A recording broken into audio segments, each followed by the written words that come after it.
आपण आपलं स्वतःचं अकाउंट ओपन करून ते प्रोसेस स्वतः समजून घेणं खूप जास्त महत्त्वाचं आहे. कारण तुम्ही सांगितलं की तुमच्या स्कूल व्हिजिटमध्ये आणि आता केंद्र प्रमुख म्हणून तुम्हाला जास्तीत जास्त शाळांना व्हिजिट करायला लागतात आणि अशा व्हिजिटमध्ये तुम्हाला शिक्षकांचे किंवा विद्यार्थ्यांचे विविध प्रश्न येतात आणि जर का तुम्हाला प्लॅटफॉर्मची चांगल्या पद्धतीने इत्थंभूत अशी माहिती असेल तर शिक्षकांना किंवा विद्यार्थ्यांना मार्गदर्शन करणं खूप सोपं जातं आणि शिक्षक आपल्याकडं ह्याच अपेक्षेने बघतात की ज्यावेळेला आपण जाल तेव्हा त्यांना योग्य असं मार्गदर्शन आपलं गायडन्स त्यांना मिळावं आणि ते आपण सहज शक्य केलेलं आहे. खूप खूप धन्यवाद सर.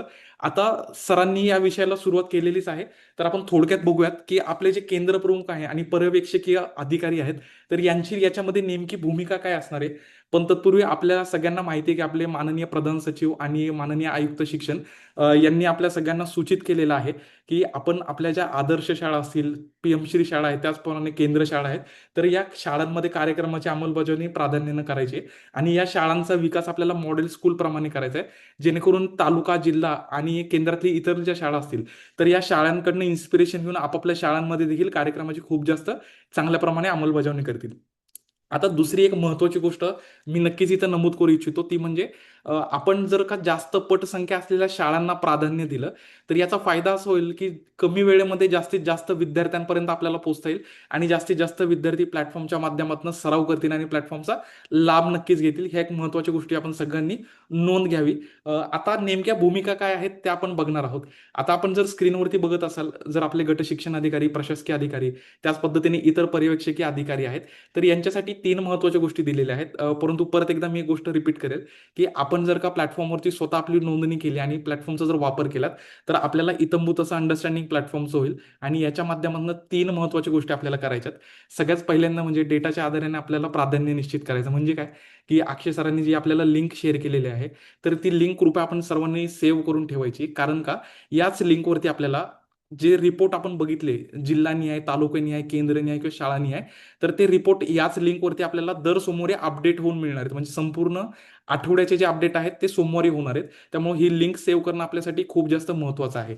आणि याच्या आधारे, या डेटाच्या आधारे आपल्याला काय करायचं आहे, की आपल्या गटातल्या ज्या शाळा आहेत, आपल्या तालुक्यातल्या ज्या शाळा आहेत, तर ज्या चांगल्या करतात त्यांना आपल्याला प्रोत्साहन द्यायचं आहे किंवा इतर शाळा ज्या मागे आहेत, कमी कामगिरी ज्यांची आहे, तर अशा शाळांना योग्य असं मार्गदर्शन करून कृती आराखडा आपण यांना नक्कीच तयार करून द्यायचा. त्याचबरोबरीने नियमित आढावा आणि पाठपुरावा घेणं देखील तितकंच जास्त महत्त्वाचं आहे. याचा अर्थ काय, की ज्या वेळेला आपल्या स्तरावरील बैठका होतात, आढावा बैठक असतील किंवा इतर बैठक आहेत, तर याच्यामध्ये आपण या कार्यक्रमाचा नक्कीच आढावा घेणं आपल्याकडनं अपेक्षित आहे आणि योग्य असं मार्गदर्शन किंवा एक कृती आराखडा आपण उपस्थितांना देणं खूप जास्त अत्यावश्यक आहे. आणि तिसरी आणि सगळ्यात महत्त्वाची गोष्ट म्हणजे काय, ज्यावेळेला आपण प्रत्यक्ष अंमलबजावणीला गती द्याल, तर ते कसं शक्य होणार आहे, जेणेकरून जितक्या जास्त आपण शाळा भेटी कराल, आपल्या गटामध्ये असतील, केंद्रामध्ये असतील किंवा तालुक्यामध्ये असतील, तर याच्यावरनं नेमक्या अडचणी काय आहेत ते समजायला आपल्याला नक्कीच मदत होणार आहे आणि या अडचणी समजून घेऊन आपण त्यांना नक्कीच मदत प्रोव्हाइड करू शकतात. आता याच्यासाठी सर्व रिसोर्सेस आपण उपलब्ध करून दिलेले आहेत. ते सत्राच्या शेवटच्या भागामध्ये आपण बघणार आहोत, की काय प्रकारची संसाधनं आपण उपलब्ध करून दिलीत, की ज्याच्या माध्यमातून आपण शिक्षकांना याच्यासाठी मदत नक्कीच उपलब्ध करून देऊ शकतो. आता केंद्र प्रमुखांच्या नेमक्या काय भूमिका असणार आहेत, तर ते थोडक्यात आपण एकदा बघूयात. केंद्रप्रमुख म्हणून आपलं महत्त्वाचं ध्येय हे असणार आहे, की केंद्रातील सर्वच्या सर्व शाळांमध्ये नोंदणी, सक्रियकरण आणि नियमित वापर सुनिश्चित करणं अत्यावश्यक आहे आणि याच्यासाठी अगेन 3 महत्त्वाच्या रिस्पॉन्सिबिलिटीज आपल्या असणार आहेत. सगळ्यात पहिल्यांदा म्हणजे शाळानिहाय नियमित पाठपुरावा करणं. म्हणजे केंद्रातील आपल्या जितक्याही शाळा आहेत, तर त्यांचे मुख्याध्यापक आणि शिक्षक यांच्याशी नियमित पाठपुरावा आपल्याला करायचा आहे आणि कार्यक्रमाची चांगल्या पद्धतीने अंमलबजावणी कशी आपण करून घेऊ शकतो, जेणेकरून आपला सक्रियकरणाचा जो वेग आहे, तो वेग चांगल्या पद्धतीने वाढेल, याची सुनिश्चिती आपल्याला करायची. दुसरी महत्त्वाची गोष्ट म्हणजे हा जो डेटा आहे तो आपल्या सर्वांसाठी उपलब्ध असणार आहे. या डेटाच्या माध्यमातून आपल्याला आपण बघू शकता, की अशा कुठल्या शाळा आहेत ज्यांच्या 50% पेक्षा कमी प्रगती आहे. तर अशा शाळांना आपण प्राधान्याने भेटी देऊ शकता आणि एक्झॅक्टली त्यांच्या काय अडचणी आहेत, कशामुळं त्यांचं सक्रियकरण किंवा नोंदणी कमी झालेली आहे, हे जाणून त्यांना योग्य असं मार्गदर्शन देऊ शकता आणि त्याच पद्धतीने योग्य असा ॲक्शन प्लॅन आपण त्यांच्यासाठी तयार करून देऊ शकता. त्याचबरोबरीने आपल्या केंद्रातील अशा शाळा देखील असतील, की ज्यांची सक्रियकरण हे 50% अधिक आहे. तर इथं महत्त्वाची गोष्ट काय, की अशा शाळांना आपण एन्करेज करणं, अशा शाळांचं कौतुक करणं हे तितकंच जास्त महत्त्वाचं आहे आणि त्याहून महत्त्वाची गोष्ट म्हणजे अशा काय कृत्या किंवा काय गोष्टी या शाळा करतायत, जेणेकरून यांचं सक्रियकरणाचा वेग जास्त आहे. तर त्यांच्या उत्कृष्ट कार्यपद्धती ज्या आहेत, तर त्या आपल्या केंद्रातील इतर शाळांपर्यंत पोहोचवणं देखील तितकंच महत्त्वाचं आहे, जेणेकरून शाळा एकमेकांकडनं शिकतील आणि चांगल्या पद्धतीने आपल्या केंद्रातील शाळांचा सर्वांगीण विकास याच्या माध्यमातून होणं शक्य होणार आहे. आणि तिसरी आणि महत्त्वाची गोष्ट म्हणजे केंद्र स्तरावरचा आढावा हा खूप जास्त महत्त्वाचा आहे. म्हणजेच काय, की आपल्या केंद्रामध्ये जी महिन्याकाठी एक शिक्षण परिषद आयोजित केली जाते, तर त्या परिषदेमध्ये या उपक्रमाचा आढावा होणं खूप जास्त महत्त्वाचं आहे. आता तो आढावा नेमका कशा पद्धतीने घ्यायचा आहे, त्याच्याबद्दल देखील आपण माहिती करून घेणार आहोत. पण तत्पूर्वी आपल्या सर्वांना एका गोष्टीची कल्पना आहे, की शाळेमध्ये शिक्षकांचं शिकवणं हे विद्यार्थ्यांसाठी जितकं महत्त्वाचं आहे, तितकंच मुख्याध्यापकांचं नेतृत्व आणि त्यांचं मार्गदर्शन हे महत्त्वाचं आहे, ज्याच्यावर आधारित त्या विद्यार्थ्यांचा विकास किंवा शाळेची प्रगती ही अवलंबून असते. आणि अगदी त्याच पद्धतीने एक पर्यवेक्षकीय अधिकारी म्हणून आपला केंद्र, गट किंवा तालुक्यामध्ये आपलं नेतृत्व आणि आपलं मार्गदर्शन हे तितकंच जास्त महत्त्वाचं आहे. आणि आपल्या मार्गदर्शनाच्या माध्यमातूनच आपल्या तालुक्यातील सर्व शाळा असतील किंवा विद्यार्थी यांच्या सर्वांगीण विकासाला नक्कीच चालना मिळणार आहे. तर याची देखील माहिती तुमच्यापर्यंत पोहोचवली जाईल, की नेमक्या जबाबदाऱ्या काय आहेत, काय नाही. जर काही आपल्या उपस्थितांनी याचा स्क्रीनशॉट काढून घेतला असेल, तर आपले खूप खूप धन्यवाद. आपण एकदा बघूयात, की नेमकं शिक्षण परिषदेमध्ये कशा पद्धतीने आढावा घेणं अपेक्षित आहे. आपण जर का इथं स्क्रीनवरती बघितलं, तर आपल्याला एक फोटो देखील बघायला मिळतोय. तर प्रत्येक शिक्षण परिषदेमध्ये कमीत कमी 30 मिनिटं आपण या उपक्रमाच्या आढावा घेण्यासाठी, कार्यक्रमाच्या विषयासाठी उपलब्ध करून देण्याचं नियोजन करणं आपल्याकडनं अपेक्षित आहे. आणि या 30 मिनिटाचं विभाजन देखील 3 गोष्टींमध्ये करण्यात आलेलं आहे. पहिले 5 मिनिटं आपण चांगली कामगिरी करणाऱ्या शाळा आणि शिक्षकांचा गौरव करणं अपेक्षित आहे. दुसरी गोष्ट म्हणजे आपल्या गटातील ज्या काही केंद्रातील शाळा आहेत, ज्या खूप चांगल्या पद्धतीने कामगिरी करतायत, तर त्या बेस्ट प्रॅक्टिसेस कुठल्या आहेत, तर त्याचं शेअरिंग होणं देखील तितकंच महत्त्वाचं आहे. जेणेकरून इतर शाळांपर्यंत देखील त्या स्ट्रॅटेजीज पोहोचल्या जातील. तर ते 10 मिनिटं आपण त्याच्यासाठी विभागलेले आहेत. आणि 15 मिनिटं जे आहेत ते शिक्षकांच्या ज्या काही तांत्रिक अडचणी असतील, याच्यामध्ये आपण थोडक्यात उजळणी देखील करू शकतो. जर का काही शिक्षकांना युनिट मास्टरी म्हणजे सराव नियुक्त करण्यामध्ये प्रॉब्लेम येत असेल, विद्यार्थ्यांची नोंदणी करण्यामध्ये येत असेल किंवा काही प्रकारचे प्रॉब्लेम असू शकतात, तर त्याच्यावरती आपण शिक्षकांना मार्गदर्शन करणं गरजेचं आहे. तर त्याच्यासाठी 2 महत्त्वाच्या गोष्टी आहेत. सगळ्यात पहिलं म्हणजे याच्यासाठी आपल्याला मागच्या वर्षी आपण जिल्हास्तरीय स्टेम तज्ञांची निवड केलेली होती. तर यांच्या मार्गदर्शनातून देखील आपण हे घडवू शकता. त्याचबरोबर आपण शिक्षकांसाठी मार्गदर्शक साहित्य देखील उपलब्ध करून देण्यात आलेलं आहे. म्हणजेच काय, विद्यार्थी आणि शिक्षकांसाठीचे व्हिडिओ आपण बनवलेले आहेत. त्याचबरोबर एक खान अकॅडमीचा हँडबुक देखील आपण उपलब्ध करून दिले, ज्याच्यामध्ये सगळ्या प्रक्रिया ह्या स्क्रीनशॉट आणि व्हिडिओच्या माध्यमातून समजून सांगण्यात आलेल्या आहेत. आणि दुसरी महत्त्वाची गोष्ट म्हणजे काय, की आपण शिक्षकांना जास्तीत जास्त प्रोत्साहित करायचं आहे, की खान अकॅडमीचा जो हेल्पलाईन नंबर आहे, तर त्या हेल्पलाईनला त्यांनी कॉन्टॅक्ट करणं अपेक्षित आहे, जेणेकरून लगेचच्या लगेचच आपला जो प्रॉब्लेम आहे, तो नक्कीच सॉल्व्ह केला जाणार आहे. तर याचा देखील आपण स्क्रीनशॉट काढून घेऊ शकता. आणि या महिन्याच्या शेवटी जी आपली शिक्षण परिषद होणार आहे, तर नक्कीच आपल्या सगळ्यांना विनंती आहे, की अशा पद्धतीने आपण कार्यक्रमाचा जो विषय आहे, तो आपल्या शिक्षण परिषदेमध्ये इन्क्लूड करावा. आणि नक्कीच आपल्याला पुढच्या महिन्यामध्ये सक्रियकरणाचा वेग वाढलेला बघायला मिळेल, जे रिपोर्ट्सच्या माध्यमातून आपण नक्कीच समजून घेऊ शकतो. आता आपल्यासमोर काय होतंय, की ज्यावेळेला आपण शिक्षकांच्या भेटी घेतो किंवा जेव्हा शाळा भेटी घेतो, तर नेमका आपण आढावा कसा घ्यायचा आहे, याच्यासाठी काही प्रश्न आहेत, जे आपल्याला नक्कीच मदत करतील. तर हे 4 ते 5 प्रश्न असणार आहे, जे तुम्ही शिक्षकांना विचारू शकता. सगळ्यात पहिला प्रश्न आपण स्क्रीनवरती बघू शकता, की आपण शिक्षकांना विचारू शकतो, की तुम्ही खान अकॅडमी प्लॅटफॉर्मवरती वर्ग तयार केलेले आहेत का? जितक्याही यत्नानं ते शिकवतायत, तर त्या पद्धतीचे वर्ग तयार केलेले आहेत का? त्याचबरोबर त्यांनी त्या प्लॅटफॉर्मवरती आपली योग्य अशी शाळा निवडलेली आहे का? किंवा कोर्स देखील निवडलेले आहे का वर्गामध्ये? आणि आपली शाळा जी आहे, वर्ग जो आहे, तो खान अकॅडमी संलग्न शाळेशी जोडलेला आहे का? तर या महत्त्वाच्या गोष्टी विचारल्याच्या नंतर एक गोष्ट आपल्याला नक्कीच क्लिअर व्हायला मदत होणार आहे. तिसरी महत्त्वाची गोष्ट काय, की विद्यार्थ्यांना सराव करता यावा म्हणून त्यांनी युनिट मास्टरी ध्येय नियुक्त केलेला आहे का? आणि चौथी आणि सगळ्यात महत्त्वाची गोष्ट म्हणजे सध्या प्लॅटफॉर्मवरती किती विद्यार्थी सक्रिय आहेत, याच्या माध्यमातूनच आपल्याला बघायला मिळणार आहे, की किती विद्यार्थ्यांनी प्लॅटफॉर्ममध्ये लॉग इन केले आणि लॉग इन करून किमान एखादा व्हिडिओ किंवा किमान एखादा सराव प्रश्न सोडवलेला आहे, याची जाणीव होईल. आणि जर का आपण आपलं पहिलं ध्येय लक्षात ठेवलं, की 15 सप्टेंबरपर्यंत आपल्याला आपल्या 100% विद्यार्थ्यांना सक्रिय करायचं, म्हणजेच लॉग इन करून कमीत कमी एक व्हिडिओ किंवा एक सराव प्रश्न त्यांच्याकडनं सोडून घ्यायचा आहे, जे की आपल्याला करणं याच्या माध्यमातून शक्य होणार आहे. आता शिक्षकांसाठी 5 स्टेप फॉर्म्युला आपण सेट केलेला आहे.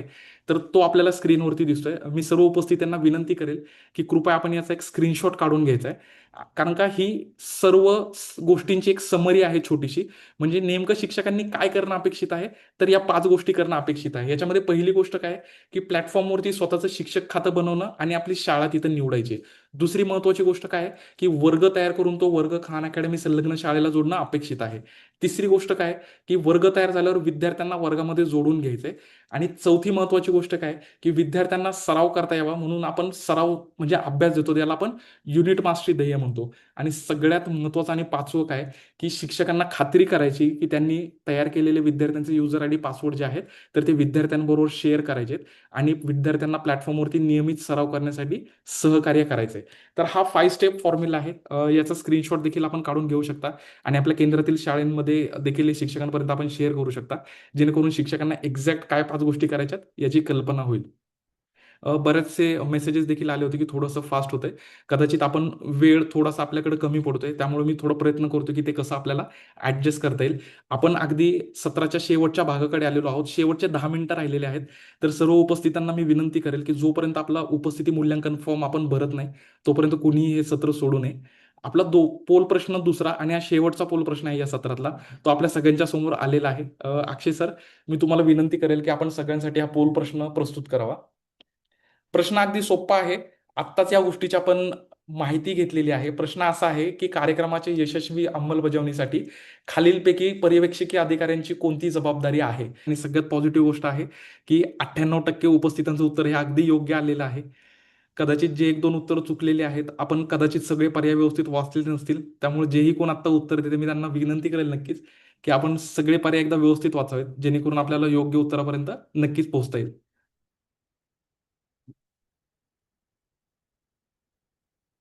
बरेचसे प्रश्न देखील आपल्याला चॅटबॉक्सच्या माध्यमातून आलेले आहेत आणि खूप छान अशा प्रकारचे प्रश्न आहेत. मी सर्वांना विनंती करेल, की पुढचे 5 मिनिटामध्ये आपण सत्र समाप्तीकडे जाणार आहोत आणि ज्यावेळेला आपल्याला उपस्थिती फॉर्म मिळेल, त्याच वेळेला आपण अनम्यूट करून देखील आपले प्रश्न विचारू शकता आणि सगळ्या प्रश्नांची उत्तर मी आणि अक्षय सर आपल्या सगळ्यांपर्यंत नक्कीच पोहोचवणार आहे. येस, अक्षय सर, मी तुम्हाला विनंती करेल, की आपण हा पोल प्रश्न थांबवू शकता आणि याचं योग्य उत्तर काय आहे ते आपण सगळ्यांपर्यंत पोहोचवूयात. अ, योग्य उत्तर तुम्हाला स्क्रीनवरती दिसतच असेल. प्रश्न अगदी सोपा होता, की कार्यक्रमाच्या यशस्वी अंमलबजावणीसाठी नेमकी आपल्या अधिकाऱ्यांची भूमिका कोणती आहे? आणि याचे पर्याय होते, की पहिला होता, की कार्यक्रमाच्या आपल्या अधीनस्थ यंत्रणेचा, शाळांचा नियमित पाठपुरावा करणे, ते करायचे का? हो. दुसरा ऑप्शन पण होता, की कार्यक्रमाचा आपल्या बैठकींमध्ये आढावा घ्यायचा आहे, ते पण करायचं आहे का? तर नक्कीच करायचं आहे. आणि तिसरा पर्याय होता, की उपलब्ध डेटाचा वापर करून योग्य ती कार्यवाही, ॲक्शन प्लॅन आपल्याला डिसाईड करायचा आहे. तेही योग्य होतं. याचाच अर्थ काय, की पर्याय नंबर 4 वरीलपैकी सर्व हा योग्य पर्याय आहे आणि जवळपास 7% पेक्षा जास्त उपस्थितांनी याच्यामध्ये आपलं उत्तर नोंदवलेलं आहे आणि सगळ्यात आनंदाची गोष्ट आहे, की 97% उपस्थितांचं उत्तर जे आहे ते अगदी योग्य असं आलेलं आहे. त्यामुळे आपल्या सगळ्यांचे खूप खूप धन्यवाद आणि आभार. आपण या पोल प्रश्नामध्ये आपला सहभाग दर्शवलात त्याबद्दल. आता काही महत्त्वाच्या सूचना आणि अगदी शेवटच्या 5 मिनिटांमध्ये आपण हे सत्र समाप्त करणार आहोत. महत्त्वाच्या सूचनांमध्ये सगळ्यात महत्त्वाची सूचना जी आहे त्याची परत एकदा आपण उजळणी करणार आहोत, की ज्या वेळेला आपण आपल्या केंद्रामध्ये, गटामध्ये, तालुक्यांमध्ये कधी स्कूल व्हिजिट कराल, तर आपण या गोष्टीची नक्कीच खात्री करायची, की आपल्या सर्व शिक्षकांनी ही पायरी पूर्ण केली आहे का? तर हे नक्कीच आपल्याला बघायचं आहे. म्हणजे काय, की प्रत्येक शिक्षकांनी आपले जे वर्ग तयार केलेले आहेत, तर ते खान अकॅडमी संलग्न शाळेला जोडणं हे खूप जास्त महत्त्वाचं आहे. हे का महत्त्वाचं आहे? कारण का शिक्षक वर्ग तयार करतात, विद्यार्थ्यांना जोडतात, विद्यार्थी सराव देखील करतात. परंतु जर आपला वर्ग खान अकॅडमी संलग्न शाळेला जोडला नाही, तर वर्गातील विद्यार्थी जी प्रगती करतात, त्या प्रगतीची नोंद ही जिल्हा किंवा राज्य पातळीवरती घेण्यात येत नाही. त्यामुळे आपल्या सगळ्या शिक्षकांना आपल्या वर्गाच्या वर खान अकॅडमीला जोडलेला वर्ग हे निळ्या रंगामध्ये असलेलं बॅनर येणं अत्यावश्यक आहे. ते कसं आणाल आपण? तर वर्गाच्या समोर जे 3 डॉट असतात, त्या 3 डॉटवरती शिक्षकांनी क्लिक करणं आवश्यक आहे आणि त्याच्यानंतर आपला इयत्ता तिथं शिक्षकांना अपडेट करायचा आहे आणि ते केल्याच्या नंतर खान अकॅडमीला जोडलेला वर्ग जे आहे, तर ते नक्कीच आपल्या शिक्षकांना बघायला मिळणार आहे. आता दुसरी महत्त्वाची सूचना म्हणजे काय, की जे आपलं गोल पहिला होता, की ध्येय नंबर 1 आपलं काय होतं, की 15 सप्टेंबरपर्यंत आपल्याला 100% विद्यार्थ्यांचं सक्रियकरण करणं अपेक्षित आहे. तर ते कसं बरं शक्य होणार आहे? याच्यासाठी 100% सक्रियकरणाचे 3 टप्पे आहेत, जे की आपल्याला स्क्रीनवरती दिसतायत. तर याच्यामध्ये शिक्षकांनी काय करणं अपेक्षित आहे? सगळ्यात पहिलं म्हणजे विद्यार्थ्यांचे जे युजर आयडी पासवर्ड शिक्षकांनी तयार केलेले आहेत, तर ते आपल्याला विद्यार्थ्यांपर्यंत पोहोचवायचे आहेत. दुसरी महत्त्वाची गोष्ट आपण स्क्रीनमध्ये बघत असाल, की विद्यार्थ्यांबरोबर डेमो वर्गाचं आयोजन करायचं आहे. म्हणजे काय? की ज्या पद्धतीचे डेमो आज आपण बघितलेत, की शिक्षक लॉग इन कसं करतात, कुठला प्लॅटफॉर्म वापरतात. अगदी त्याच पद्धतीने आपल्याला विद्यार्थ्यांना शिकवायचं आहे, की mr.khanacademy.org वरती जायचं आहे. लॉग इनमध्ये युजर आयडी पासवर्ड कसा टाईप करायचा आहे, व्हिडिओ कसा बघायचा, सराव प्रश्न कसा सोडवायचा आणि लॉग आउट कसं करायचं. तर हे आपल्या शिक्षकांनी विद्यार्थ्यांकडनं करून घेणं अपेक्षित आहे, जेणेकरून विद्यार्थी स्वतःवरनं सराव करायला आणि लॉग इन करायला नक्कीच सुरुवात करतील. आणि तिसरा आणि महत्त्वाचा टप्पा म्हणजे काय, की आपले जे शिक्षक आहेत, तर त्या शिक्षकांना आपल्या सर्व विद्यार्थ्यांचं खातं सक्रिय करण्यासाठी मदत करायची. आता हे कसं करू शकतील शिक्षक? तर शिक्षकांना एक कृती आढावा अहवाल मिळतो लॉग इन केल्याच्या नंतर. तर त्याच्या माध्यमातून समजायला मदत होते, की वर्गातील किती विद्यार्थ्यांनी लॉग इन केलंय आणि किती विद्यार्थ्यांनी अजून लॉग इन केलेलं नाही. त्यांची शिकण्याची मिनिटं येतात विद्यार्थ्यांची, ज्याच्या माध्यमातून शिक्षकांना समजेल, की शिकण्याची मिनिटं आले म्हणजे विद्यार्थी लॉग इन करून सरावाला सुरुवात केली. 0 मिनिटं म्हणजे विद्यार्थ्यांनी अजून लॉग इन केलेलं नाही. तर अशा विद्यार्थ्यांना शिक्षकांना काय करायचंय, वैयक्तिक असं मार्गदर्शन करायचं, लॉग इन करून सराव करून घ्यायचा आहे. आता याच्या संदर्भातले जे सगळे व्हिडिओज आहेत, तर ते सगळे आपल्याला मिळणार आहेत. पण तत्पूर्वी आपल्याला सगळ्यांना एका गोष्टीची जाणीव करून घ्यायची, की 15 ऑगस्टपर्यंत 15 सप्टेंबरपर्यंत आपले पर्यवेक्षकीय अधिकारी आहेत, यांच्यासाठी 3 महत्त्वाच्या ज्या गोष्टी आहेत, पुढील पावलं काय असणार आहेत? सगळ्यात पहिलं काय, की नोंदणी आणि प्रत्यक्ष वापर आपापल्या केंद्रामधील सर्व शाळांमध्ये होतोय. याची निश्चिती आपल्याला करून घ्यायची आहे. त्यासाठी आपल्याला काय करायचं, की जिथं नोंदणी कमी झालेली आहे, तिथं 31 ऑगस्टपर्यंत विद्यार्थ्यांनी प्रत्यक्ष वापर सुरू करण्यावर लक्ष केंद्रित करून घ्यायचं आहे आपल्याला. आणि त्याचबरोबर ज्या ठिकाणी नोंदणी 50% पेक्षा कमी आहे, तर तिथं 31 ऑगस्टपर्यंत आपल्याला काय करायचं आहे, नोंदणीवर भर द्यायचा आहे. आणि त्यानंतर 15 सप्टेंबरपर्यंत आपल्याला सक्रियकरणावरती प्राधान्याने काम करायचंय. याचा स्क्रीनशॉट देखील आपण काढून घेऊ शकता. आणि ही सर्व जी माहिती आहे ती आपण आपल्या व्हॉट्सअप ग्रुपच्या माध्यमातून आपल्या केंद्र प्रमुखांपर्यंत देखील पोहोचवणार आहोत. तिसरी महत्त्वाची गोष्ट आपल्याला काय करायची, की 31 ऑगस्टपर्यंत आपल्या सर्व शाळांमध्ये पालक सभेचं आयोजन करून या कार्यक्रमाची माहिती सर्व पालकांपर्यंत जाईल, याची निश्चिती आपल्याला करून घ्यायची आहे. जेणेकरून पालकांना एकदा का माहिती कळाली, की विद्यार्थ्यांना घरी सराव करण्यासाठी देखील पालकांच्या माध्यमातून नक्कीच मदत मिळायला संधी मिळणार आहे. आता 2 विशेष उपक्रम आहेत, याची थोडक्यात आपण माहिती बघणार आहोत. सगळ्यात पहिल्यांदा म्हणजे आपल्या सगळ्यांना माहिती आहे, की नुकतीच डॉक्टर जयंत नारळीकर सरांची जयंती होती आणि या जयंतीच्या माध्यमातून आपले जे आयुक्त आहेत, शिक्षण माननीय आयुक्त यांनी उपक्रमाची घोषणा देखील केलेली आहे, की डॉक्टर जयंत नारळीकर गणित गुरुवार आणि डॉक्टर जयंत नारळीकर सायन्स सोमवार हे 2 उपक्रम सुरू केलेले आहेत. आता गणित गुरुवारचं मध्ये काय अपेक्षित आहे, की दर गुरुवारी रात्री 8 ते 10च्या दरम्यान विद्यार्थ्यांना 30 मिनिटं घरी सराव करण्यासाठी आपल्याला एनकरेज करायचं आहे, मार्गदर्शन करायचं आहे. आणि अगदी त्याच पद्धतीने दर सोमवारी रात्री 8 ते 10च्या दरम्यान 30 मिनिटं विद्यार्थ्यांनी विज्ञानाचा सराव करणं अपेक्षित आहे. आता कदाचित आपल्याला हा प्रश्न पडला असेल, 8 ते 10 हीच का वेळ आपण निवडलेली आहे? कारण का आपल्या सगळ्यांना माहिती आहे, की शाळेमध्ये जितकी संसाधनं उपलब्ध असतात, शिक्षक पुरेपूर प्रयत्न करतात, की विद्यार्थ्यांना सरावाच्या संधी उपलब्ध करून द्याव्यात. परंतु सगळ्याच विद्यार्थ्यांना समान संधी मिळतीलच असं नाही. त्यामुळे विद्यार्थ्यांनी घरी देखील पूरक सराव करणं तितकंच अपेक्षित आहे. आणि याच्यामुळे आपल्याला माहिती आहे, की बरेचसे पालक जे आहेत ते दिवसा कामांना जातात आणि 6-7 पर्यंत ते घरी येतात. त्यामुळे 8च्या नंतर त्यांच्याकडं घरामध्ये मोबाईल उपलब्ध होतो. त्यामुळे या वेळा आपण निश्चित केलेल्या आहेत. त्याचबरोबरीने दुसरी महत्त्वाची गोष्ट आहे, की शिक्षण सारथी उपक्रम. मागील शैक्षणिक वर्षामध्ये खूप चांगल्या पद्धतीचा प्रतिसाद आपल्याला या उपक्रमाच्या माध्यमातून मिळालेला होता. 1 जुलैला हा उपक्रम ऑलरेडी सुरू झालेला आहे. याची तारीख 15 ऑगस्टपर्यंत होती, ती देखील वाढवून आपण 15 सप्टेंबर केलेली आहे. हा आपल्या शिक्षकांसाठी एक प्रोत्साहनपर उपक्रम आहे. शिक्षकांना याच्यामध्ये काय करणं अपेक्षित आहे, की विद्यार्थ्यांची नोंदणी, त्याचबरोबर 100% विद्यार्थ्यांना सक्रिय करायचं आहे. आणि शिक्षकांनी आपल्या 100% विद्यार्थ्यांना सक्रिय करणं म्हणजेच काय, की जास्तीत जास्त विद्यार्थ्यांपर्यंत हा प्लॅटफॉर्म पोहोचवणं आणि त्यांना सरावाच्या समान संधी उपलब्ध करून देणं. याचे निकष देखील आपण इथं दिलेले आहेत स्क्रीनवरती आणि निकष प्राप्त शाळांना उपक्रमाच्या शेवटी प्रमाणपत्र मिळणार आहे. काही शाळा आहेत ज्यांची विशेष कामगिरी असणार आहे, तर अशा शाळांना एक वैशिष्ट्यपूर्ण असं शैक्षणिक किट देखील मिळणार आहे. आणि तिसरी महत्त्वाची गोष्ट, जे पांडुरंग सरांनी आपल्याबरोबर शेअर केलं होतं, की काही आपले जे शिक्षक आहेत, तर त्यांना खान अकॅडमीच्या माध्यमातून दिल्ली इथे एक राष्ट्रस्तरावरची शिक्षण परिषदेचं आयोजन केलं जातं. याच्यामध्ये राज्याचे आपलं प्रतिनिधित्व करण्याची संधी देखील मिळणार आहे. तर याची माहिती देखील आपल्याला व्हॉट्सअप ग्रुपच्या माध्यमातून उपलब्ध होईल. आता शेवटचे 5 मिनिटं राहिलेले आहेत. आपण बघणार आहोत, की कुठल्या प्रकारची संसाधनं आपल्याला उपलब्ध होणार आहेत. 2 प्रकारची संसाधनं आपल्याला इथं उपलब्ध होतील. सगळ्यात पहिल्यांदा म्हणजे आपल्याला काय मिळणार आहे, की शिक्षकांसाठी मार्गदर्शनपर कोर्स, म्हणजे आपण सगळेजण देखील या कोर्सचा वापर करू शकतात आणि समजून घेऊ शकतात, की खान अकॅडमीचा प्लॅटफॉर्म कशा पद्धतीने वापरायचा आहे. मग नोंदणीच्या सगळं प्रक्रिया असतील किंवा अहवाल कुठे प्राप्त करायचे, अहवालांचा वापर कशा पद्धतीने करायचा आहे, हे या कोर्समध्ये आपल्याला बघायला मिळणार आहे. त्याचबरोबर दुसरा आपण जो म्हटलं, आपल्या सर्व शिक्षकांसाठी खानमिगो नावाचा एक शिक्षक सहाय्यक उपलब्ध करून दिलाय. त्याचा वापर कसा करायचा याचा देखील एक छोटासा कोर्स आपण मराठीमध्ये उपलब्ध करून दिलेला आहे. आणि हे कोर्स ज्यावेळेला आपण कराल, तर याचं सर्टिफिकेट देखील आपल्या शिक्षकांना किंवा आपण जर केलं तर आपल्याला देखील मिळणार आहे. त्यामुळं आपल्याला विनंती आहे की आपण हे कोर्स स्वतः जर केलेत तर आपल्याला प्लॅटफॉर्म आणि खानमी कोर्स दोन्ही गोष्टी खूप चांगल्या पद्धतीने समजायला मदत होईल आणि याच माध्यमातून आपण शिक्षकांना चांगल्या पद्धतीचं मार्गदर्शन देखील पुरवू शकता. त्याचबरोबरीने शिक्षकांसाठी आपण हँडबुक तयार केलेलं आहे. शिक्षकांसाठीचे छोटे छोटे 2-2 मिनिटाचे यूट्यूबचे व्हिडिओ देखील आपण तयार केलेत आणि विद्यार्थ्यांसाठी देखील मार्गदर्शनपर आपण व्हिडिओ तयार केलेले आहेत. तर ही सगळी संसाधनं आपण आपल्या केंद्रातील शिक्षकांपर्यंत नक्कीच पोहोचवू शकता. आता थोडक्यात आपण एकदा बघूयात की हँडबुक हे कशा पद्धतीचं आहे. हँडबुकची लिंक आणि सगळ्या व्हिडिओची संसाधनांची लिंक आपल्याला अक्षय सरांनी चॅटबॉक्समध्ये दिलेलीच आहे. तर हे हँडबुक आहे आणि या हँडबुकमध्ये आपण जर बघाल तर अनुक्रमणिकेमध्ये सगळ्या प्रक्रिया आहेत की तुमच्या शिक्षक खात्यात साइन अप किंवा लॉग इन कसं करायचं आहे. त्याचबरोबर खान अकॅडमी संलग्न शाळेचा बॅनर कसा तपासायचा आहे. जर का तुम्हाला ही प्रक्रिया करायची तर तुम्हाला याच्यावरती जर क्लिक केलं तर डिरेक्टली तुम्ही त्या पानावरती जाल आणि इथं तुम्ही बघू शकता की स्क्रीनशॉटच्या माध्यमातून ती प्रक्रिया कशी करायची आहे ते इथं समजून सांगण्यात आलेलं आहे.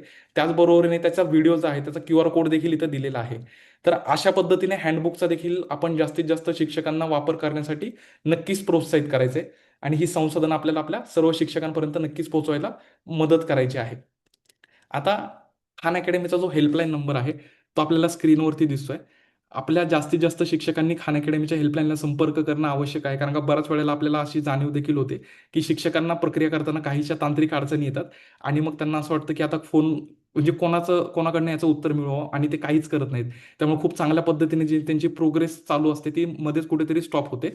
तर आपण आपल्या केंद्रातील सर्व शिक्षकांना जास्तीत जास्त या हेल्पलाईनला कॉन्टॅक्ट करायचं असं सांगायचे. हेल्पलाईन नंबर आपण बघू शकता की स्क्रीनवरती आहे. सोमवार ते शनिवार 9 ते 6 या वेळेमध्ये आपल्याला उपलब्ध आहे आणि व्हॉट्सअप चॅटच्या माध्यमातून देखील आपल्याला जो नंबर इथे दिसतोय त्याच्यावरती फक्त आपण जर हाय असा मेसेज टाकलात तर मग आपल्याला योग्य असं मार्गदर्शन या हेल्पलाईनच्या माध्यमातून नक्कीच उपलब्ध होणार आहे. आणि नदाब सरांनी देखील आपल्याला सांगितलं होतं की प्रत्येक जिल्ह्यामध्ये आपले खान अकॅडमीचे प्रतिनिधी देखील असणार आहेत, जेणेकरून त्या जिल्ह्यामध्ये त्या गटामध्ये किंवा केंद्रामध्ये जर आपल्याला काही मदत लागली, इन पर्सन कुठलं सेशन असेल किंवा स्कूल व्हिजिट्सच्या माध्यमातून आपल्याला जर काही गोष्टी साध्य करून घ्यायच्या असतील तर याचा स्क्रीनशॉट देखील आपण काढून घेऊ शकता की जिल्हा वाईज आपण इथं प्रतिनिधींची नावं आणि त्यांचे नंबर देखील दिलेले आहेत. याची माहिती देखील आपण आपल्या व्हॉट्सअप ग्रुपच्या माध्यमातून नक्कीच आपल्यापर्यंत पोहोचू. आणि आता सत्राचा अगदी शेवटचा भाग आहे. याच्यामध्ये आपल्याला आपला उपस्थिती फॉर्म जो आहे तो सर्वांना भरणं अपेक्षित आहे. अक्षय सर, मी तुम्हाला रिक्वेस्ट करेल की तुम्ही चॅटबॉक्सच्या माध्यमातून तर आय थिंक बिफोर आपण प्रश्न घेऊया. काही महत्त्वाच्या 2-3 गोष्टी होत्या. एक होतं की जे विद्यार्थ्यांची नोंदणी आणि शिक्षकांची नोंदणी आहे ती मला आठवण करून द्यायची आहे की ती एकदाच करायची आहे. ते युजरनेम आणि पासवर्ड शिक्षक आणि विद्यार्थी कधीही वापरू शकतात, म्हणजे आयुष्यभर त्यांच्यासाठी उपलब्ध आहे. त्यामुळे ही नोंदणी प्रक्रिया एकदाच करायची आहे. नेक्स्ट इयर पुन्हा विद्यार्थ्यांचे खाते बनवण्याची गरज नाही. एकदा का तुम्ही विद्यार्थ्यांना ते युजरनेम पासवर्ड लक्षात करून दिले, कुठंतरी लिहून दिले, तर शिक्षकांना ते विद्यार्थ्यांना पुढच्या वर्षी आरामात त्यांच्या वर्गामध्ये जोडून घेता येतं आणि त्यांना पुन्हा विद्यार्थ्यांचे खाते बनवण्याची गरज नाही. दुसरी गोष्ट, आताच आपण हेल्पलाईन नंबर देखील स्क्रीनवर दाखवला. बऱ्याच वेळा आपण पाहिलं की हा स्क्रीनशॉट काढून घेतात शिक्षक किंवा अधिकारी, पण त्याचा वापर कधीच होत नाही. त्यामुळे शिक्षकांना तुम्ही हा नंबर फोनमध्ये सेव्ह करून घ्यायला सांगा. म्हणजे त्यांना कधीही गरज लागली त्या वेळेमध्ये शिक्षक डायरेक्टली फोन करून हेल्पलाईनची मदत घेऊ शकतात. त्यावरती ही सर्व साहित्य जे आहे हेल्पलाईन नंबरवरून देखील शिक्षकांना उपलब्ध आहे. आणि हेल्पलाईन नंबरवरची जी टीम आहे ती अगदी प्लॅटफॉर्मवरती एक्सपर्ट आहे. त्यामुळे जे तांत्रिक अडचणी अगदी किचकटच्या किचकट असतील ते देखील शिक्षकांना सोडवण्यात तिथे मदत होईल. त्यामुळे शिक्षकांना तो नंबर जो आहे फोनमध्ये सेव्ह करून घ्यायला सांगा. फोन नंबर व्हॉट्सॲप नंबरवरती फक्त एक हाय मेसेज जरी त्यांनी करून ठेवला तरी तो नंबर त्यांच्या फोनवरती सेव्ह राहील. आपला ब्लूटिकचा तो व्हॉट्सॲपचा नंबर आहे, त्यामुळे ऑथराईज नंबर आहे तो. त्यामुळे काळजी करायची काही गरज नाही आहे. पुन्हा आपण फॉर्मची लिंक पाठवत आहोत. सर्वांना विनंती की या फॉर्मची लिंक पुन्हा भरावी. तुमच्या केंद्रातील इतर केंद्र प्रमुख किंवा इतर अधिकारी असतील जिल्ह्यातील, त्यांना सकाळच्या सत्रामध्ये जर जॉईन होता आले नसेल त्यांना प्लीज सांगा तुम्ही दुपारच्या सत्रामध्ये देखील जॉईन व्हावं, ज्यामुळे त्यांना या कार्यक्रमाची संपूर्ण माहिती मिळेल. बऱ्याचशा बरेचसे हँडरेज आपल्याकडे आलेले आहेत, त्यामुळे एकाच वेळी आपण 2-3 जणांना अनम्यूट करून बोलण्याची संधी देणार आहोत. अशोक सर आहेत, त्याचबरोबर आपल्याबरोबर अन्सारी सर आहेत, पूनम मॅम देखील आहेत. आपल्याला जर काही प्रश्न असतील तर आपण कृपया अनम्यूट करायचे आणि आपला प्रश्न आपण विचारू शकता.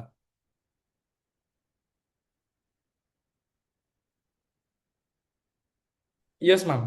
हेलो। हा, आवाज येते सर? हो मॅम, तुमचा आवाज येतोय. हा, नमस्कार सर. मी जिल्हा परिषद CPS बावणे पांगरी जालना तालुक्यातून बोलते आहे, जालना जिल्ह्यातून. माझा एक टेक्निकल प्रॉब्लेम आहे की मी लॉग आउट झाले सर याच्यामधून. आतापर्यंत चालू होतं माझ्या वर्गांना अभ्यास देणं वगैरे, सगळं व्यवस्थित चालू होतं. आणि लॉग आउट मी आता जसं हा खान अकॅडमीचा अभ्यासक्रम सुरू झालाय 2022 पासून, तेव्हापासून जॉईन होते मी. आणि रेग्युलर चालू होते माझा अभ्यास देणं वगैरे. पण आता बरं. मी त्याच्यातून लॉग आउट झाले आणि मला नेमका माझा पासवर्ड लक्षात नाहीये सर. आणि त्यात ओके. असं झालं की मागच्या वर्षी माझं मी ईमेल सुद्धा चेंज केलं होतं, ईमेल ऍड्रेस. आणि आता मी त्याच्यामध्ये पासवर्ड रिसेट करण्यासाठी जात आहे, तर मेसेज तुम्हाला लिंकचा मेसेज टाकला आहे असं येतंय, पण माझ्या ईमेलवर कोणताही मेसेज येत नाही आणि मग ते रिसेट करू शकत नाही पासवर्ड. तर ते ओके कसं करावं? मॅम, तुमचा ईमेल आयडी तुमच्या लक्षात आहे का? कारण का तुम्ही जेव्हा फॉरगेट पासवर्ड करता ना, तर त्यावेळेला तुम्हाला ईमेल आयडी विचारला जातो. आणि जो ईमेल आयडी तुम्ही हो. टाकाल, ज्याने तुम्ही अकाउंट तयार केले, तर त्याच्यावरती ती पासवर्ड रिसेटची लिंक जाते. हो, मी दोन्ही ईमेल टाकून पाहिले सर, पण दोन्ही याच्यावर मला मेसेज येत नाही. ओके मॅम, मी तुम्हाला एकदा रिक्वेस्ट करेल की खान अकॅडमीची जी हेल्पलाईन आहे, तर तुम्ही एकदा त्यांच्याशी संपर्क करा. ते तुम्हाला सांगतील की एक्झॅक्टली तुम्ही कुठल्या ईमेल आयडीनी लॉग इन केलेलं होतं. मग त्यांच्याकडनं काय सांगण्यात आलं तुम्हाला? कॉल करते म्हणून सांगितलं, पण अजून तरी नाही आलंय. ओके, तुम्ही एकदा परत त्यांना कॉल किंवा मेसेज करा मॅम. अक्षय सरांनी हेल्पलाईनचा नंबर देखील चॅट बॉक्समध्ये दिलाय. आणि नक्कीच तुम्हाला तुमचा कुठला ईमेल आयडी होता किंवा पासवर्ड रिसेट करण्यामध्ये त्यांच्याकडनं मदत मिळेल. तर बघू. जर शिक्षकाने एका शाळेतील शिक्षकाची बदली झाली असेल तर हां. त्याच्या मूळ शाळेमध्ये जे काही त्याचं अकाउंट किंवा विद्यार्थी ऍड केले त्याच्या बाबतीत नेमकं नवीन येणारा शिक्षक आहे, त्याने जर लॉग इन केलं त्याला सगळे विद्यार्थी ते ऍड झाले दिसतील की कशा प्रकारे नेमकं कन्फ्युजन मला थोडे यामधलं दूर करा थोडंसं. ओके, नक्कीच सर. सर, पहिली महत्त्वाची गोष्ट म्हणजे की आपण काय केलंय की बदली झालेल्या शिक्षकांसाठी खूप छानसा असा एक छोटा 3 मिनिटाचा व्हिडिओ केलेला आहे. मी अक्षय सरांना रिक्वेस्ट करेल की अक्षय सर, प्लीज बदली झालेल्या शिक्षकांचा जो व्हिडिओ आहे तर तो आपण चॅट बॉक्समध्ये शेअर करावा, जेणेकरून प्रश्न सर असतील किंवा इतर आपल्या उपस्थितांपर्यंत देखील तो व्हिडिओ जाईल. सर, याच्यामध्ये दोन महत्त्वाच्या गोष्टी आहेत की बदली झाल्याच्या नंतर जे शिक्षक आहेत तर त्यांनी काय करायचं, त्यांचा आपला जुना जो शाळेतला वर्ग होता, एकतर त्यांनी पहिलं शाळेचं नाव बदलायचंय. त्याच्यानंतर दुसरी गोष्ट, जे जुने वर्ग होते तर त्याच्यावरचा निळ्या रंगाचा जे बॅनर आहे खान अकॅडमी संलग्न शाळेला जोडलेला, तर तो बॅनर रिमूव्ह करायचा आहे, जेणेकरून विद्यार्थी जे काही करतील जुन्या शाळेतले, तर ते त्या शिक्षकांच्या खात्यामध्ये रिफ्लेक्ट होणार नाही. आणि त्यांच्या जागी जे कोणी शिक्षक आलेले आहेत त्यांनी आपला वर्ग तयार करून क्लास कोडच्या माध्यमातून विद्यार्थ्यांना जोडून घ्यायचंय, कारण की विद्यार्थ्यांचं ऑलरेडी खातं पूर्वीच्या शिक्षकांनी तयार केलेलं आहे. थोडं 2-3 वेगवेगळ्या प्रक्रिया आहेत सर, थोडीशी किचकट प्रक्रिया आहे ही. मी जर तुम्हाला अशी ओरली सांगितली तर कदाचित सगळे टप्पे आपल्यापर्यंत व्यवस्थित नाही पोहोचायचे. तर मी आपल्याला रिक्वेस्ट करेल की आपण त्या व्हिडिओचा वापर करावा आणि त्याच्या माध्यमातून ती प्रक्रिया आपण आपल्या शिक्षकांकडून नक्कीच करून घ्यावी. नक्कीच, थँक्यू सर. Welcome sir. हां. सर, उर्दू माध्यमाच्या विद्यार्थ्यांसाठी काही सोय नाहीये. उर्दू भाषेत नसल्यामुळे ते वापर करण्यासाठी खूप प्रॉब्लेम येते. की आपला प्लॅटफॉर्म जो आहे तो राज्य शासनाच्या माध्यमातून इंग्रजी आणि मराठी 2 भाषांमध्ये उपलब्ध करून दिलाय. जर का आपल्याला शक्य असेल तर आपण दोन्हीपैकी कुठल्याही एका प्लॅटफॉर्मचा वापर करू शकता विद्यार्थ्यांना. आणि नक्कीच आपली ही जी मागणी आहे तर ती आपण जिल्हा डाएटच्या माध्यमातून पोहोचवू शकता, जेणेकरून SCRT याच्यावरती विचार करून नक्कीच काम करेल. सध्या ते विचार करत आहेत त्याबद्दल, पण सध्याचं मत असं आहे की कारण की गणित आणि विज्ञान हे विषय असे आहेत की पुढे जाऊन विद्यार्थ्यांना इंग्रजी भाषेतच यांचा अभ्यास करायचा आहे. त्यामुळे इंग्रजी किंवा मराठीतच विद्यार्थ्यांनी जर सराव सुरू केला आत्तापासून तर त्यांना पुढे देखील फायदा होईल. पण पॅरलली तुम्ही तुमच्या डाएट मार्फत SCRT ला तुमचा फीडबॅक देखील पोहोचू शकता. मंगल बागल मॅम, माझा आवाज तुमच्यापर्यंत येतोय? नमस्ते सर. नमस्कार मॅम. मॅम, आता सुद्धा मी तुमचं खान अकॅडमीला वर्ग जॉईन केले होते 8वी 9वी 10वीचे. ओके. पण तिथे आम्हाला विद्यार्थी जोडा याच्यामध्ये वर्ग खान अकॅडमीला जोडा हा ऑप्शनच येत नाहीये. ओके मॅम, आपली शाळा कुठल्या प्रकारची? आपली खाजगी अनुदानित शाळा आहे का? हा, खाजगी अनुदानित. ओके. सो मॅम, त्यामुळेच आपल्याला तो ऑप्शन येत नाहीये. हा उपक्रम जो आहे तो आपल्या राज्यातल्या स्थानिक स्वराज्य संस्था आणि शासकीय शाळा आहे ना, तर यांच्यासाठी तो बॅनर फक्त येणार आहे. मी संदीप गारकर सर, जी शाळा गडदे वस्ती पेरणी केंद्रामध्ये आहे. सर, मी लॅपटॉपवर मुलांना त्यामध्ये वर्ग दिलेले आहेत, वर्ग मी असाइन केलेले आहेत, परंतु मोबाईलमध्ये ते दिसत नाही मला. मोबाईलमध्ये दिसत नाहीत. हा, मोबाईलमध्ये ते दिसत नाहीत मला, मोबाईलमध्ये अपूर्ण दाखवत आहे. सर, तुम्ही दोन्ही म्हणजे मोबाईल आणि लॅपटॉपवरनं जो email ID through log in करताय तो सेम आहे ना सर? सेम आहे, सेम. बरं, आता मोबाईलमध्ये काय होतं माहिती का सर, आपल्याला लॅपटॉपमध्ये डिरेक्टली सगळ्या गोष्टी स्क्रीनवरती दिसतात. मोबाईलमध्ये तुम्हाला वर ऑप्शन येतो, तर तो वर्गाचा ऑप्शन तुम्हाला सिलेक्ट करायला लागेल. एक मिनिट मी तुम्हाला करून दाखवतो. वरच्या बाजूला येतो का तो ऑप्शन? हा, दाखवा बरं. वरच्या बाजूला येतो. एक मिनिट. आता हे डेस्कटॉप व्हर्जन आहे आणि मी जर काय येस, मोबाईल बरोबर. मोबाईल मोडमध्ये कन्वर्ट केलं, तुम्हाला दिसतंय का सर? हा, दिसतंय दिसतंय सर. हा, तर अशा पद्धतीने तुम्हाला काय होईल, एक मिनिट सर, तुम्ही असं मोबाईलमध्ये ज्या वेळेला लॉग इन करता, माझ्या स्क्रीनवरती तुम्ही बघू शकताय, वर तुमचं नाव दिसतं आणि वर्ग हा जो ऑप्शन आहे हा ना, तर कदाचित तुमच्या इथं खानमिगो विद्यार्थी किंवा संसाधन असा असेल, तर तुम्ही वर्ग ऑप्शन निवडा आणि वर्गामधनं तुम्हाला तुमचे वर्ग दिसतील. आता याच्यामध्ये कधी कधी एक गोष्ट अशी पण होती, जर का सर तुम्ही विद्यार्थी म्हणून जर लॉग इन केलं, तर तुम्हाला वर्ग दिसायचे नाहीत हा हा. तुमचे. तर तो एक ऑप्शन तुम्ही एकदा चेक करून बघा की तुम्ही शिक्षक म्हणून लॉग इन केलंय की विद्यार्थी म्हणून. ओके ओके, चालेल सर, ठीक आहे. ओके. ओके, चालेल. धन्यवाद सर. ऋषिकेश सर बोलू? Yes sir. मी प्रिन्सिपल आयल्यानगर डायट बोलतोय sir, doctor Rajesh Bankar. Yes sir. सुरुवातीपासून तुमच्या सत्रामध्ये उपस्थित आहे. माझा प्रश्न काही नाही, फक्त अतिशय सुंदर पद्धतीने तुम्ही एवढ्या विद्यार्थ्यांपैकी एवढ्या विद्यार्थ्यांनी ते टार्गेट पूर्ण केलेलं आहे असं ते ओके. काय थोडं आम्हाला समजलं नाही. तर ते डेमो दाखवूया का आपण हा, ऋषिकेश? क्विकली. येस, मी तेच करत होतो. म्हटलं डेमोज दाखवूयात. सर, क्विकली आपण काय करूयात, एकदा डेमो बघूयात की ते वर्गामध्ये नेमकं कुठं बघायला मिळतं. ज्या येस. वेळेला आपण शिक्षक खात्यामध्ये लॉग इन करतो, शिक्षकांचे वेगवेगळे वर्ग दिसतात. आता फॉर एक्झाम्पल मला इयत्ता 6वीचा वर्ग जर बघायचा आहे, तर हां 6वीच्या वर्गामध्ये मी जाईल आणि तिथं गेल्याच्या नंतर कृती आढावा, तुम्हाला डाव्या साईडला हा जो पर्याय दिसतो कृती आढावा, हां तर येस. याच्यावरती क्लिक करायचं आणि इथं आल्याच्या नंतर क्रिया ऑप्शन निवडायचा आणि हां तारीख रेंज जी आहे सर, तर ती आपल्याला कस्टम डेट, म्हणजे आता बाय डिफॉल्ट इथं 7 दिवसाचा रिपोर्ट दिसतो, पण येस. आपण इथं कस्टम डेट निवडून कुठल्या तारखेपासून कुठल्या तारखेपर्यंतचा जर रिपोर्ट आपल्याला बघायचा आहे, तर हां ते देखील इथं बघू शकता. फॉर एक्झाम्पल शैक्षणिक वर्ष 15 जूनला सुरू झालंय तिथपासून आजपर्यंत. आता हे मी डेमोसाठी वापरलेलं आहे सर. त्यामुळे हे येस. बघा, आता विद्यार्थ्यांची नावं तुम्हाला इकडे बघायला मिळत आहेत. त्यानंतर शिकण्याची मिनिटं, म्हणजे राम हा विद्यार्थ्याने आतापर्यंत किती मिनिटं शिकलाय, तर 10 मिनिटं हा विद्यार्थी शिकलेला आहे. त्याचबरोबर दुसरा कॉलम जर सर तुम्ही बघितलात, तर किती कौशल्यांवरती काम केलेलं आहे त्यांनी, तर एका कौशल्यावर त्यांनी काम केलेलं आहे. आणि इथं तुम्हाला जे कॉलम आहेत की किती कौशल्यांवरती लेव्हल अप किंवा प्रवीण आणि मास्टरीज तर किती कौशल्यांवरती मिळवलंय, तर ते देखील इथं तुम्हाला बघायला मिळते सर. आणि जे विद्यार्थी जास्त सराव करतात त्यांच्या इथं तुम्हाला खूप जास्त प्रमाणात इथं प्रगती बघायला मिळेल नक्कीच. आता फॉर एक्झाम्पल हा विद्यार्थी आपण बघू शकतो, यांनी प्रयत्न केलाय आणि हां जास्ती सराव केला तर तो प्रवीण किंवा मास्टरीपर्यंत पोहोचला. आणि आपल्याला अपेक्षित तेच आहे की आपले 100% विद्यार्थी दर महिन्याला 4 गणित आणि 4 विज्ञान कौशल्यांमध्ये प्रवीण किंवा मास्टरी प्राप्त करतील. तर अशा पद्धतीने सर तुम्ही एखाद्या विशिष्ट वर्गामध्ये विद्यार्थ्यांची प्रगती बघू शकता. हो. Yes yes, very good, thank you sir. Thank you, thank you sir. तर इथं आणखी एक गोष्ट, आपण या स्क्रीनवर आहोत तर मी तुम्हाला दाखवू इच्छितो. ऋषिकेश सर, आपण एक कौशल्य टॅबवरती जाल का हा. आणि कुठल्या तरी कौशल्यावरती क्लिक कराल का? Sir, yes. आपण पाहू शकता इथे ना अजून शिक्षकांसाठी, म्हणजे हे सगळं आपण ट्रेनिंग जेव्हा शिक्षक सक्रियकरण आणि नोंदणी करतील, तर आपण ऑक्टोबर आणि डिसेंबर महिन्यामध्ये अजून ॲडव्हान्स ट्रेनिंग देखील शेड्यूल केलेली आहेत. तर तुम्ही पाहू शकता की सर, थोडंसं वर स्क्रोल कराल का? तर आपल्याला हेही दिसतं की कुठल्या विद्यार्थ्यांनी सुरू केलेला नाही आहे त्या कौशल्याचा सराव, कुठल्या विद्यार्थ्याला मास्टरी मिळालेली आहे, कुठल्या विद्यार्थ्याला प्रवीण स्तर मिळालेला आहे, कुठल्या विद्यार्थ्यांनी फक्त थोडासा प्रयत्न केलेला आहे, कुठल्या विद्यार्थ्यांना काही मार्क मिळालेले आहेत.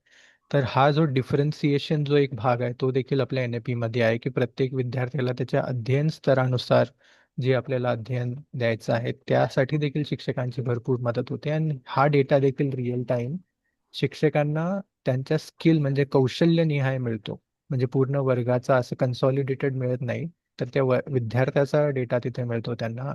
आणि त्या कौशल्यासाठी कुठल्या विद्यार्थ्यांमध्ये प्रवीण स्तर आणि मास्टरी स्तर मिळालेला आहे ते देखील इथं आरामात शिक्षकांना कळतात. तर हा देखील फायदा आपण शिक्षकांना पुढे जे ॲडव्हान्स ट्रेनिंग होतील त्यामध्ये देखील आपण सांगणार आहोत. आणि इथं सर्व उपस्थित पर्यवेक्षी अधिकाऱ्यांना देखील अनुरोध आहे माझा की शिक्षकांसाठी जे सत्र होतील पुढे त्याचे देखील लिंक्स आय थिंक आपल्या मार्फतच शिक्षकांपर्यंत पोहोचतात. तर तुम्ही देखील एखाद्या सत्रामध्ये जॉईन झालात तर तुम्हाला देखील या गोष्टी अजून क्लिअरली समजतील.